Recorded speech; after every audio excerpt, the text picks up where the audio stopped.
자, 다음 문제 한번 살펴보도록 하겠습니다.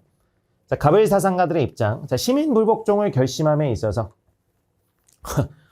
결심함 보니까 뭔가 되게 단호해 보이네요. 최근 봤던 영화가 떠오릅니다. 헤어질 결심 뭐 이거 있었는데 잠깐 헛소리였고 시민 불복종을 할 결심함에 있어서 자, 우리는 결과론적인 관점에서 결과를 따지는 관점에서 불복종을 통해 막으려고 하는 중단시키고자 하는 악의 크기와 우리의 행위가 가져올 법에 대한 존중의 감소 가능성을 자, 뭐 해봐야 된다? 저울질 해봐야 된다. 저울질 보자마자 하고 느낌 와야 되죠. 이건 누가 공리주의적으로 결과를 따져봐야 된다. 싱어의 입장이 되겠습니다. 자, 을 보시면 시민복종은 공동체의 정의감에 호소하기에 공공의 정의감, 공동체의 정의감, 다수의 정의감 역시 느낌 옵니다. 호소하기에 평등한 자유의 원칙에 대한 심한 위반이나 공정한 기회균 등의 원칙에 대한 현저한 이외에 국한되어야 된다. 딱 봐도 뭐예요. 더 설명할 것도 없어. 롤스의 이야기죠. 갑니다. 기억. 시민불복종은 불법행위지만 자, 싱어 입장에서 시민불복종은 불법행위예요. 일단 여기 끊어주고 맞죠? 법을 어기는 거니까 불법행위죠. 근데 시민불복종을 하는 이유가 뭡니까? 어떤 그 사회의 부정의를 없애려고 하는 거야. 부정의를 개선하려고 하는 거죠. 부정의를 개선해서 더 좋은 사회체제를 만들려고 하는 겁니다. 그래서 그 좋은 사회체제는 당연히 법으로 다스려지는 법치주의가 있는 국가가, 사회가 좋은 사회겠죠. 그래서 시민복종은 어쨌든 위법, 법을 어기는 것이긴 하지만 법치를 존중하는 행위라고 볼 수 있습니다. 국가체제와 법체계를 존중하는 그런 행위라고 볼 수 있어요. 이거는 그래서 맞는 이야기다. 그래서 기억이 맞습니다. 시민복종이 법을 어긴다고 해서 무슨 폭동을 일으키거나 혼란을 일으키려고 하는 것이 아니죠. 오히려 그 사회체제를 잘 만들어서 법치가 더 잘 일어나게 하려고 하는 행위가 시민불복종입니다. 자, 니은. 종교의 자유를 부정하는 법은 시민복종의 대상이 된다. 자, 여기 뭐라고 나와 있죠? 힌트에 나와 있죠. 평등한 자유의 원칙에 대한 심한 위반이라 그랬죠. 종교의 자유라는 건 각자에게 주어진 자유 아니겠어요? 무슨 종교를 믿든. 그건 그 사람 자유잖아. 이것은 가장 중요한 평등한 자유에 들어가는 겁니다. 그래서 이거는 기본적 자유에 들어가요. 기본적 자유. 기본적 자유. 1원칙에 들어가는 거야. 1원칙. 1원칙에 들어가는 자유이기 때문에 종교의 자유를 부정하는 법은 시민복종의 대상이 됩니다. 이거 맞는 이야기가 되겠죠. 여러분 주의하셔야 돼요. 그러니까 시민불복종의 근거가 있죠. 예를 들면 종교의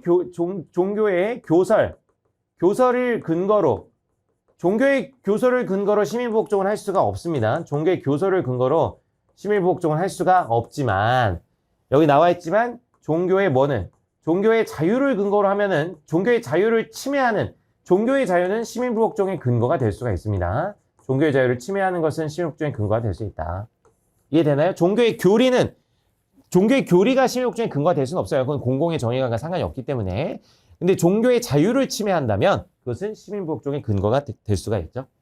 그것은 왜? 기본적 자유에 들어가니까. 이것 부정의한 법을 변혁하고자 할 때, 변화시키고자 할 때 불가피하게 다른 법을 위반하는 시민불복종은 정당화될 수 있다. 자, 요거 좀 고민이 되죠. 여러분 시민불복종 하게 되면 어때요? 다수의 사람이 시민불복종을 하고 있다는 걸 알리잖아. 그럼 집회 같은 걸 할 수밖에 없습니다. 이제 데모 같은 거 하는 거죠. 우리가 생각하는 집회 같은 걸 하게 될 텐데 그럼 집회 같은 걸 하면서 그 집회와 관련된 법률 위반할 수 있게 돼요. 그러니까 어떤 내가 개선하려고 하는 어떤 부정의한 법이 있는데 그 법을 고치기 위해서 시민불복종을 하게 됩니다. 그래서 그 시민불복종 하는 와중에 뭐 집회와 관련된 법률 이런 거 위반하게 되는 경우도 있을 수 있어요. 그래서 그 시민불복종 바꾸려고 하는 법 말고 불가피하게 그 시민불복종과 관련된 다른 법을 위반하는 경우도 있을 수 있습니다. 그래서 불가피하게 다른 법을 위반하는 시민복종 정당화될 수 있죠. 그래서 디귿도 맞다. 자, 리얼. 대표적인 게 하여튼 디귿은 대표적인 게 그 집회 시위와 관련된 법률 그런 거 위반을 하게 되는 경우가 있을 수 있다는 겁니다. 그래서 그것도 정당화된다.